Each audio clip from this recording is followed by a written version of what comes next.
Friends, welcome back. तो friends, अभी का वीडियो है डीएनए रशिया और अमेरिका।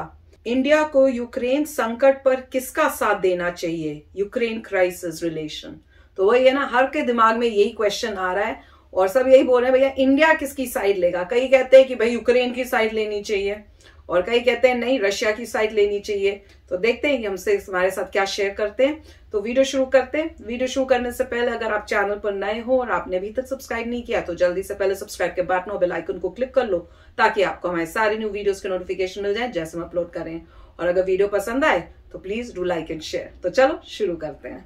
तो इस समय पूरी दुनिया में जो राजनीति का खेल चल रहा है, इसमें हर देश और हर पक्ष अपने स्वार्थ के हिसाब से चल रहा है। अब आप देखिए, रशिया का और व्लादिमीर पुतिन का अपना स्वार्थ है, वो अपने स्वार्थ की वजह से ये लड़ाई लड़ रहे हैं। यूक्रेन का अपना स्वार्थ है क्योंकि उन्हें बचना है।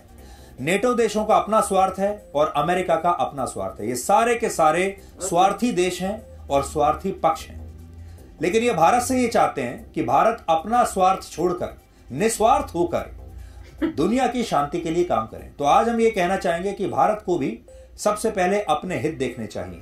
हमने भी यही कहा देखना चाहिए कि भारत का और भारत के 140 करोड़ लोगों का हित किस में है, क्या करने में हमारा देश मजबूत होता है। और यूक्रेन को देखकर हम ये बात समझ चुके हैं कि जो देश अपनी रक्षा स्वयं नहीं कर सकता, उस देश की रक्षा करने के लिए कोई बहुत बड़ा लेसन है। लोग पैसा तो दे देते हैं लेकिन बहादुरी कहां से लाएंगे, सैनिक कहां से लाएंगे। आज देशों की हालत यह है यूक्रेन की कि पैसा तो आ भी जाएगा लेकिन लड़ने वाले लोग नहीं है।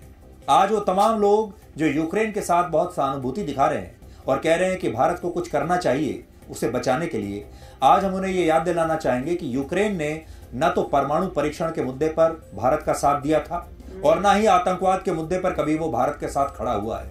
लेकिन आज वही यूक्रेन चाहता है कि भारत इस संघर्ष में उसकी मदद करे।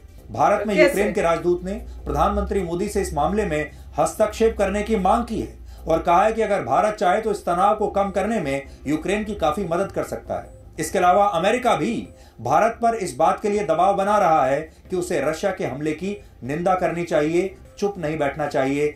जो बाइडेन ने बाकायदा इसके बारे में बयान भी दिया है, वो सुनिए आप।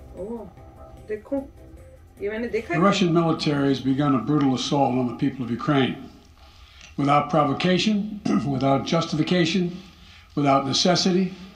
This is a premeditated attack. He has much larger ambitions in Ukraine. He wants to, in fact, reestablish the former Soviet Union. That's what this is about. And I think that his ambitions are completely contrary to the place where the rest of the world has arrived.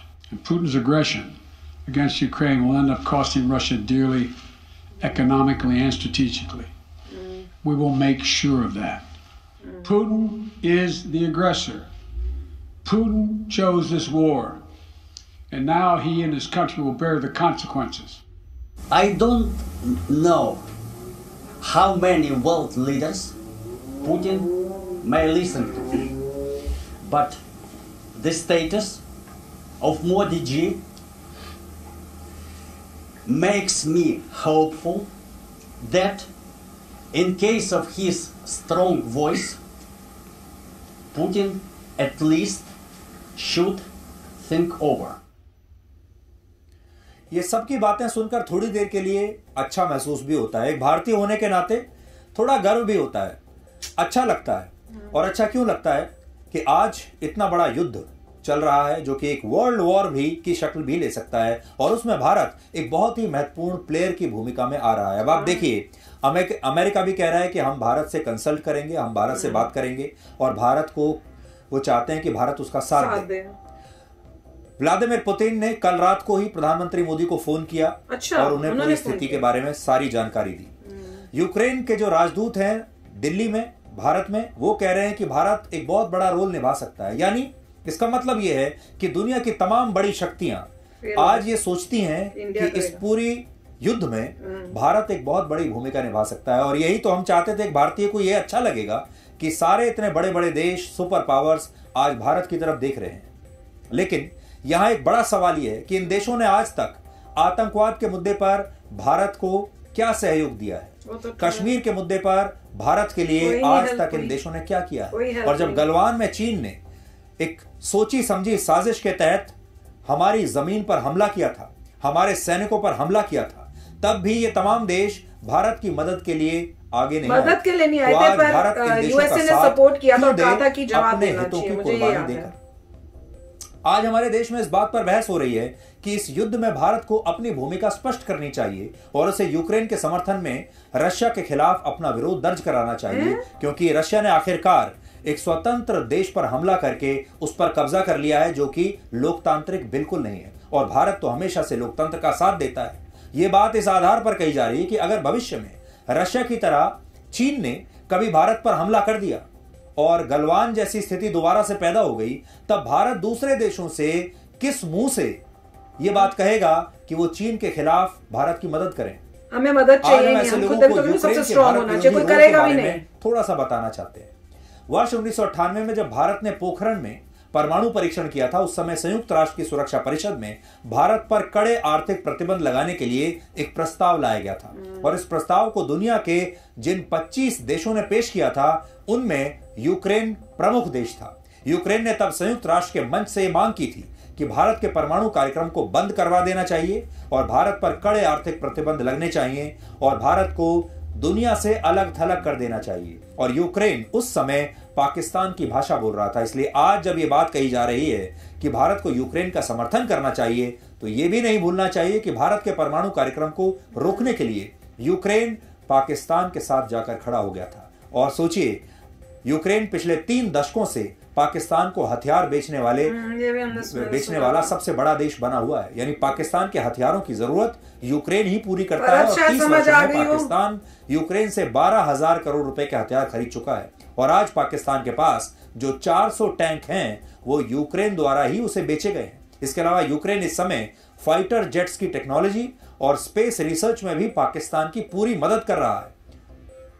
यानी भविष्य में Pakistan space में जो भी अंतरिक्ष में जो भी विस्तार करेगा, उसके पीछे यूक्रेन का एक बड़ा हाथ होगा। सोचिए, जो देश भारत विरोधी प्रस्ताव लाता है, पाकिस्तान का हमदर्द है, पाकिस्तान को हथियार बेचता है, क्या भारत को यह सब नहीं करेगा ना? इस लड़ाई में उसके साथ कूद जाना चाहिए, ये जानते हुए कि अगर भारत ने यूक्रेन का साथ दिया भी, तब भी यूक्रेन पाकिस्तान के लिए ही वफादार रहेगा, क्योंकि वो कभी नहीं चाहेगा कि पाकिस्तान किसी भी वजह से उससे हथियार खरीदना बंद कर दे। पैसा, बिजनेस। लेकिन एक बात और भी है, हमें यूक्रेन के नागरिकों के साथ आज पूरी सहानुभूति है। उनके साथ जरूर नाइंसाफी हुई है और वो इस सब के लिए इसे डिजर्व नहीं करते। उनकी कोई गलती नहीं है, क्योंकि इस युद्ध में उनकी कोई गलती नहीं।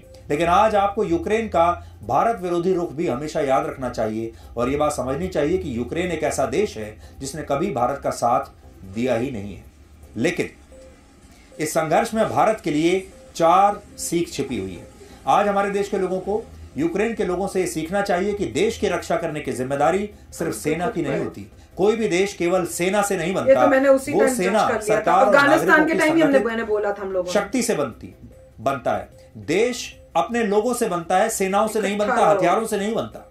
अगर किसी देश के नागरिक ये सोचते हैं कि उनकी रक्षा की जिम्मेदारी सिर्फ सैनिकों की है, तो और सैनिक तो बने ही इसलिए हैं, तो उस देश का कोई कुछ नहीं, उस देश को कोई नहीं बचा सकता। और हमारे देश के ज्यादातर लोग तो यही सोचते हैं कि वो तो टैक्स पेयर हैं, वो टैक्स दे रहे हैं और टैक्स देने के बदले उन्हें मुफ्त की सुरक्षा चाहिए ताकि वो अपने घरों में बंद रहें, आराम से अपना जीवन व्यतीत करें और सैनिक उनकी सुरक्षा के लिए मरते रहें। दूसरी सीख है कि किसी भी देश के लिए आत्मनिर्भर होना बहुत जरूरी है।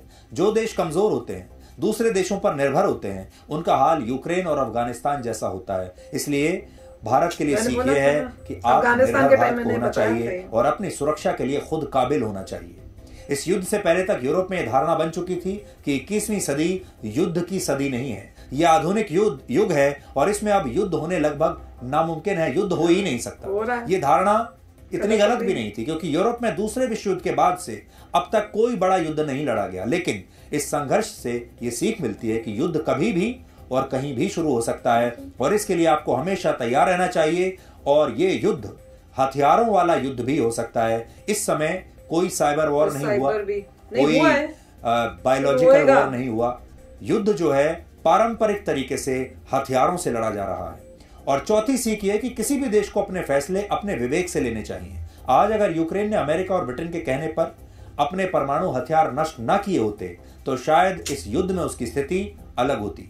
जबकि एक समय भारत के सामने भी यही चुनौती थी जब भारत ने 1998 में पोखरण में परमाणु परीक्षण किया था और अमेरिका चाहता था कि भारत अपने इन हथियारों को नष्ट कर दे, लेकिन भारत ने ऐसा किया नहीं और यही वजह है कि आज भारत की गिनती दुनिया के मजबूत देशों में होती है और आज हम अपनी सुरक्षा के लिए यूक्रेन की तरह किसी दूसरे देश के सामने हाथ फैलाकर खड़े नहीं होते। वाजपेयी जी के और आखिर में हम आपको वो तस्वीरें भी दिखाना चाहेंगे। इस समय भारतीय छात्रों को पोलैंड और रोमानिया के रास्ते यूक्रेन से निकालने की कोशिशें चल रही हैं और यूक्रेन के अलग अलग इलाकों से भारत के छात्र रोमानिया में पहुंच चुके हैं, और अब उन्हें बसों में रोमानिया की राजधानी बुखारेस्ट ले जाया गया है और जहां से अब इन्हें एक स्पेशल फ्लाइट के जरिए भारत लाया जाएगा। फ्यूचर मनाने गए थे अपना लाइफ का और वापस बिना पढ़ाई खत्म किया आना पड़ रहा है। Thank you to the Indian government and the Indian embassy present in Kyiv. They have arranged us flights from Romania, and right now we are all in the border of Romania. They're helping us get evacuated. इस समय Ukraine में जितने भी भारतीय हैं, खासतौर पर भारतीय छात्र, उनसे हम ये कहना चाहेंगे कि भारत के 140 करोड़ लोग तो उनके साथ हैं ही, भारत सरकार भी उनके साथ है। उन्हें घबराने की बिल्कुल कोई ज़रूरत नहीं है और वो बहुत जल्द अपने देश लौट आएंगे। भारत सरकार उनके लिए स्पेशल फ्लाइट चला रही है और इन फ्लाइट्स के लिए उन्हें कोई पैसा भी नहीं देना। ये भारत सरकार की जिम्मेदारी है कि पूरी दुनिया में अगर भारत का एक नागरिक भी कहीं मुसीबत में फंसा हुआ है तो भारत की सरकार दुनिया के हर कोने तक पहुंचे और उस नागरिक की जान बचाए, जो कि यहाँ पर हो भी रहा है।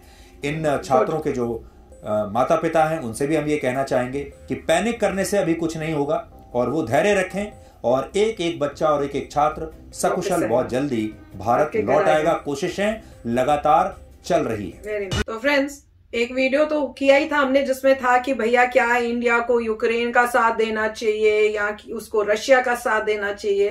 तो उसमें तो हमने कहा था कि इंडिया को देखना चाहिए जो इंडिया के बेनिफिट में है, इंडिया को किसी के प्रेशर में नहीं आना चाहिए।